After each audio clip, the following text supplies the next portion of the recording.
Welcome to Connecting the Dots in Early Childhood Education. And today I am so excited to have Kate Lieberman with me from New York Therapy Placement Services. Kate and I go way back because when I first knew Kate, she was the CET in a classroom that I was teaching in. So Kate, I'd love for you to introduce yourself and tell us a bit more about how you found yourself in your new role and what some of that encompasses. For sure. So, hi everyone. I'm Kate Lieberman. Nice to meet you. I am the director of preschool evaluations and non-contract services at New York Therapy. And Pat and I know each other because I used to be a SEIT, a special education itinerant teacher in Pat's gen ed classroom. So we built a great relationship and we've kept in touch and we've moved on through the years, but we've continued to keep in touch and here we are. So we're in different places now, but still in the same field. And before And we continue, Kate, I just want to interject that Kate, you taught me so many very practical strategies that, followed me throughout the years that I'm now sharing with others. So I just want to interject that and say thank you again, because I was just learning about special ed and getting my master's. And at that time, you just kind of synthesized it all for me and made it very practical. Yeah, I just want to thank you for that. Thank you. And, I went to school for education and special education and just thinking I'm going to be a classroom teacher in a school. I didn't even know what a CET was up until like a few months before I met you. I didn't even know that that was like a job option.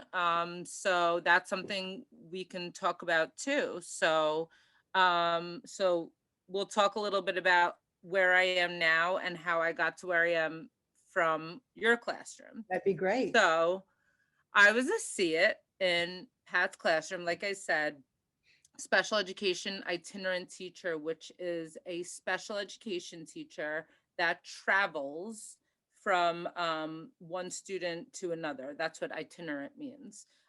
Working one-on-one with students in the gen ed setting, but those students are students with IEPs, with IEP goals, individualized education programs with goals that the special education teacher comes and works on-one in the gen ed classroom. Not only that, they work with the gen ed teacher, like Pat and I did, to sort of share strategies, talk about the child's strengths, most importantly, always the child's strengths. And that's what I loved about Pat. She always built on the child's strengths. Talk about the child's strengths, where the child may need more help during the day, and so on and so forth. So that's what a CET is. And after I was a CET, I moved to Long Island and I became a special education coordinator. So when I started doing that, that is when a child gets evaluated. So we could talk about that next. A preschool student who gets evaluated. And then I would be, as the agency rep, I would go to the meeting after the child is evaluated and go over the evaluation results with the family and the district and help make a recommendation for what would be most appropriate for the student. Can I ask you a question? I'm just curious. Please. Does the evaluator also come from your agency, or are they a separate entity? Are they part of? That's a really good question because so many people don't know how it works. Yes. It is, which is why we're excited to have you, because we need. Let's break it down into like the most simplest step. So a preschool student, early intervention is birth until age 3. So early intervention, as soon as a child is born up until they're age 3, if you have any concerns, you reach out to the Department of Health. Any child over the age of 3, so 3 to 5 is early childhood. Okay. So early childhood is preschool. So children that are 3 to 5, if a parent or a teacher has a concern, Mhm. you reach out to your district, so your local district, and you say, I have a concern. I want my child to be evaluated. They'll ask you why. You don't have to have any specific reason. You could just say, I feel like they're not where they should be. Your child, these children don't have to be in school, Oh, because a lot of 3-year-olds aren't in school yet. correct, So correct. some parents don't know that, and if they're at home, if their child is at home, they may think, oh, I can't get anything. But that's not true. You can still contact your district, and then your district sends you a packet, and they Uh-huh. say, here you go, here's a packet, and it's a list of agencies that you Can can I stop you for 1 second? Because I'm go wondering go if ahead. the parents who might be listening today and some new teachers Yes. who are trying to educate the parents that they're working with, when you say contact your district, that's kind of a big ticket It item, is. right? Like I think how do I find out what number? What is the name of what it is that you would be Googling in order to get that information? Very good question. So you would simply, like you just said, I think you would Google it. Okay, I think you would go to the Department of Education's website. okay, Um, and there is an area where it says find a school or find an address, uh-huh, and you can type it in the okay, address of the school or home, and they'll tell you the district. okay. Thank you. Then once they tell you that, then you have to separately Google the district to get the phone number. So it Uh, sounds a bit complicated.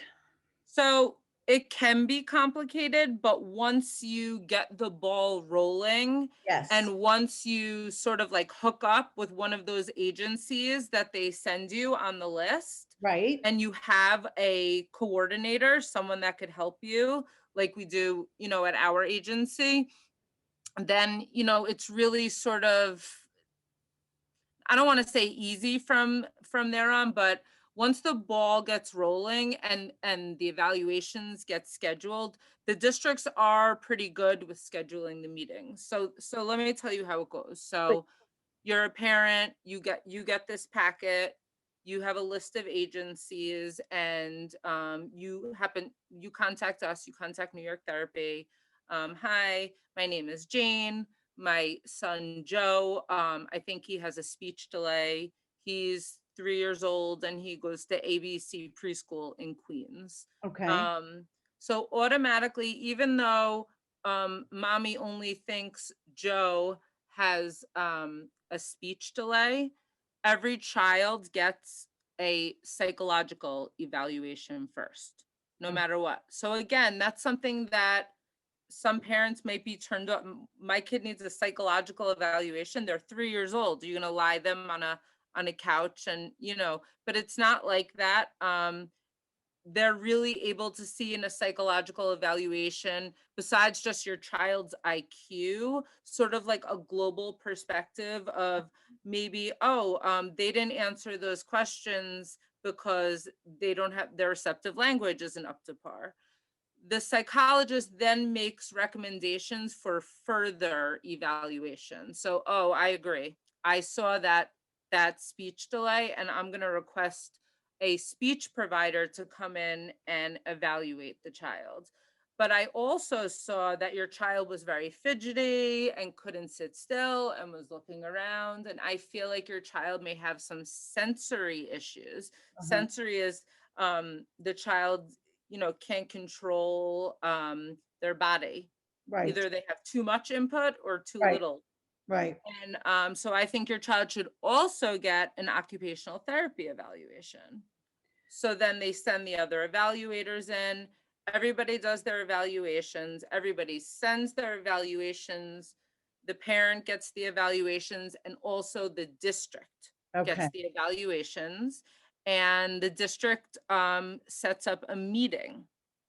Okay, so they call you, hi Jane, Joe's meeting is January 31st.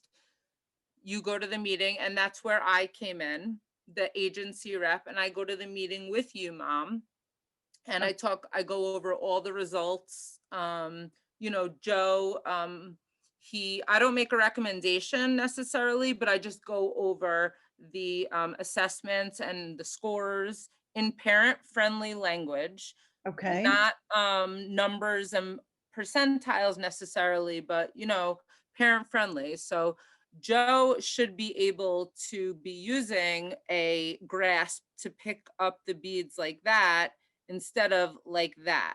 Right. So really like making it parent friendly so the parent understands, because we want the parent to always carry over strategies at home. Right. And then anyway, the district administrator at the meeting makes a recommendation.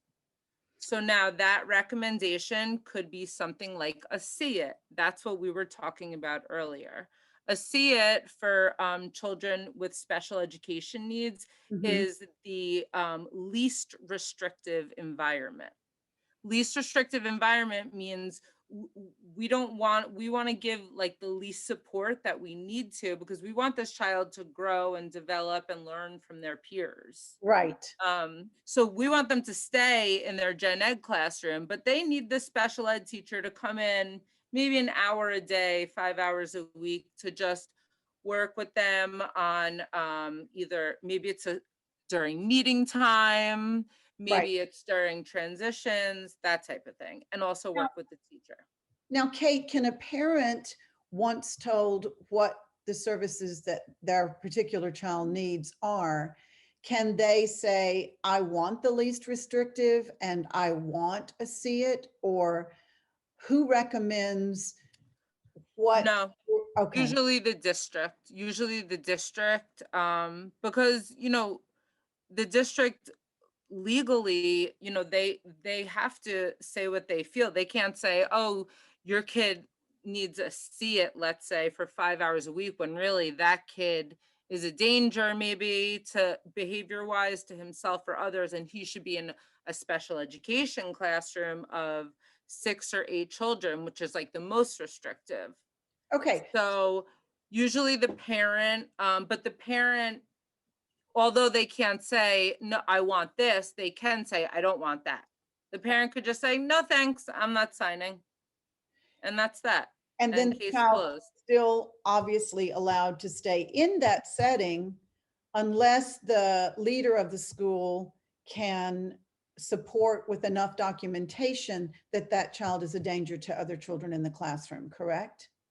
That would really depend like on the school. If it's like a private school, every school has different Okay. rules, So let's talk a bit. That was really helpful in thinking about the parent's role. I want to think about the teacher's role, because I know that when I was a pre-K teacher, I was fortunate enough to be included going to some of these meetings.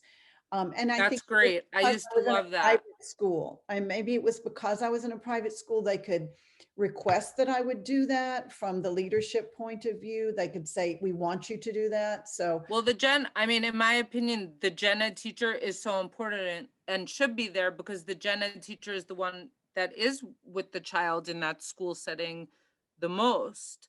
But as far as the teacher's role, a lot of teachers, don't know, does this kid have a delay, right. or do they just need like a little extra help? Like, and teachers, like, we're not supposed to know the answer to that.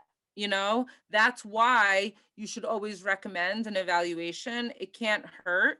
Right. I think it's also really important for teachers to be really open with parents, though. I'm not saying to just go request an evaluation, but I think it's important for teachers to document and to really see if there's regression during certain times, vacations. Is there a certain area? Is there a certain, like we were talking before, like a certain like time of day Right. that they really struggle with? So it's really up to the teacher to be open with the parents Yeah. so that they're on the same page. Okay, so it sounds like from start to finish, depending on how things line up, that this process could take anywhere from 6 weeks to, I've seen, unfortunately, up to 6 months. Correct. So I think that that is something that, as an educator and as somebody who's a coach and somebody who has seen a lot of classroom situations where young students had not received the evaluation because of delays from either the parents not completely understanding and being on board, Right. teachers sometimes dropping the ball because maybe they're feeling a little insecure and inadequate about understanding the process well enough. 100%. And then it's the leadership too that also has to be supporting the teachers very quickly and knowing you can come to my office, the door is open, and let's get this process rolling. So And wanting the help in the school also. I mean, I've come into situations where there are classroom teachers that didn't want a see it in the room, didn't want an occupational therapist to work with the child because they felt like they were, overstepping boundaries. So it really is a team approach. The parent, like you said, admin at the school, classroom teacher, all the therapists, and even if they're at home, if there's a nanny who's with the child, like everyone has to be on the same team. right, and I've seen the traveling notebook as a real special tool for that. Traveling notebook is great. Yeah. Traveling notebook is, the only problem is if it gets lost. So I guess email is Now the thing, right?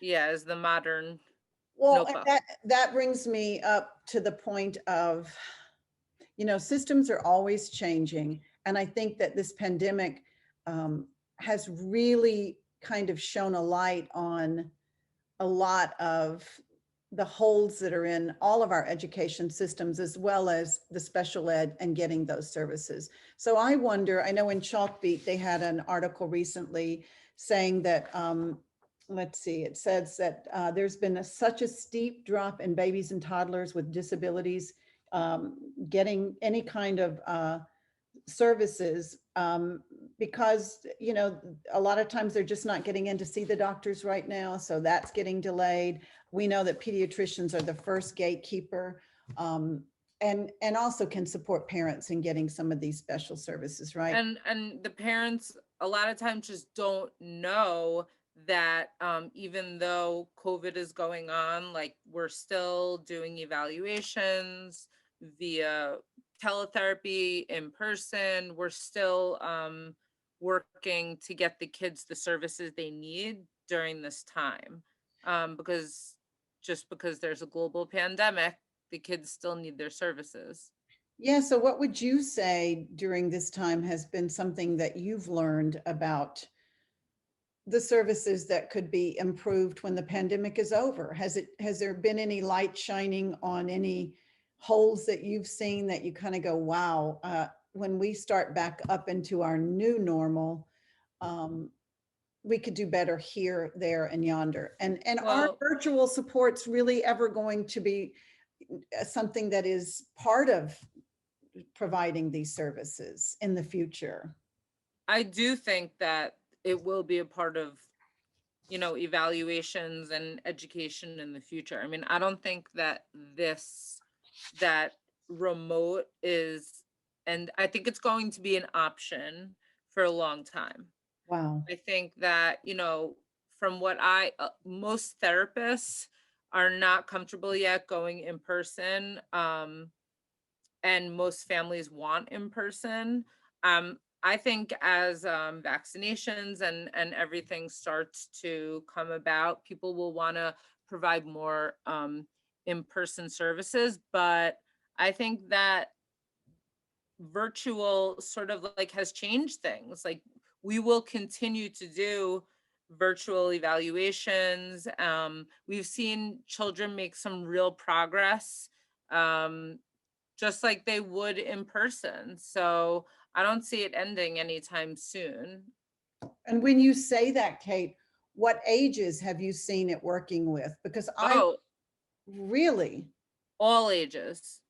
And Yes. is it I because have parents that's what I was gonna ask, yeah. who are saying like, I can't believe, like, I have I have a few parents that were absolutely against any teletherapy. So their child did not get service for a long time because we weren't doing in person. Um, and then they started doing teletherapy and they loved it. Their child was making so much progress. I said, okay, now we're allowed to go back to in person. We just have to go through all these steps, daily health Right. screenings. And they said, he's doing so great. I just want to continue with virtual. I don't want to change anything. So, I Wow, mean, that is surprising to me. Do you think it is because, in fact, that the one piece that has improved because of virtual is the parent relationship to the services and a better understanding on their part because they're actually because with, they have no choice. They right, have to be there to sort of be a part of the services. I mean, a lot of the time to be right. a part of it to help the child. Yeah, I mean, I think that that's part of it. I don't really know exactly what it is. You know how, the younger generation is with technology, so maybe that has a lot to do with it, but either way, some kids are really making progress. Listen, there's plenty of kids that it's not gonna, even I had one case recently where the child was nonverbal Right. and mom only wanted in person, obviously, because the child was nonverbal. And I said, I have this really great therapist, but they could only start with remote therapy. So maybe you want to meet remotely and then they can start in person like in a few weeks. Right. And so they started on teletherapy with the nonverbal child and they were doing great, and then they ended up meeting in person this week and started doing in-person sessions, but they were able to do a few sessions via It's teletherapy. amazing how the therapist and the teachers have all stepped into this new way of defining what their supports are. Like, that's amazing. I can see teachers, but doing the special ed, I've marveled, and I haven't had an inside window in to see what it looks like. So I'm happy to hear that there is some positive, coming from that, and that perhaps for certain children it can work. That will be a silver lining to this pandemic. And also like we were talking earlier about the preschool evaluations, the meetings I think are happening more regularly Uh, because of COVID, because they all happen virtually. right. I mean, there's no traffic jams, there's no people are able, the meetings are happening more regularly. So you would say then that all of these services, if the parents take the first initial steps, things are happening like a lot more like clockwork. Right now, I Yeah. would say they're getting into like the groove of things. And yeah, they're happening in a timely manner. I would say, 6 weeks to, 2.5 months. That's great. Yeah. Well, so I'm happy because to me, I'm always in need of hearing more positive about what's going on. I know that it's a complicated and complex system, and it's hard for parents to be trusting. And if you had 3 tips to just give parents, teachers, leaders, um, what would your 3 tips be in order to, make what needs to happen for that individual child who might be struggling happen in a timely fashion? What would you say? Well, first of all, making sure everyone is on the same page, Mhm. having, all your documents, your notes, everything together. Um, So Parents, communication, yeah, teachers, everyone on the same page. okay, Administration. Number two would be just really like trying to get on the child's level. Like if we're trying to see if something is a delay Right, or if a child just needs like a little help with something, really seeing like from a global perspective.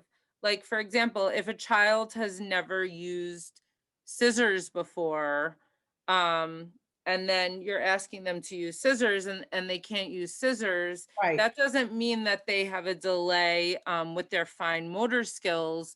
And they might, but we need to work with them in that area before we, we automatically think there's something wrong. right. Oh, that's a good one. Okay. So further evaluation, slowing things down and giving the child ample opportunity to really show what they can do before jumping to conclusions. And really just building on their strengths, which is what we were talking about earlier, most importantly. Yeah. And that's an evaluator or a teacher or a parent or anyone. Right. Um, well, this has been really helpful, and I think that all teachers in their heart of hearts are just so challenged when these situations arise, um, with what is the best strategy, because it's kind of different, like you said, depending on the family, those concentric circles, like there's so much that's a part of that child's life, and trying to figure out and tease out how to connect all the dots. I'm sorry, but going back to connecting the dots, um, how to do that is always a challenge for teachers. So I'm very compassionate for the process, and always looking with an eye on how to support that, because I have seen teachers really struggling and losing sometimes half to a full year of for the rest of their students, because they've had so many children that have had some of these needs that Yep. just you know weren't Aren't addressed properly. addressed properly. So, and we know that with early intervention, it's been proven, all the research is in those first 3 years are the most critical, but certainly up to 5 years old, Oh yeah. got to happen as fast as possible. So Kate, I just want to say thank you. This has been a Thank you. wonderful exploration into a little bit about behind the curtain. We had such a great time in the classroom together, and now finding out more about all of the moving pieces to get children the services they need has been really helpful for me, and I hope for all the listeners, parents, teachers, all families. I hope this will be helpful to you, and we'll bring Kate back. Kate's a wealth of information, and Please. and we're looking forward to that. So Kate, thank you so much for providing. Thank you. It was so nice talking to you. I Bye, really Pat. appreciate it. Bye. Bye, everyone.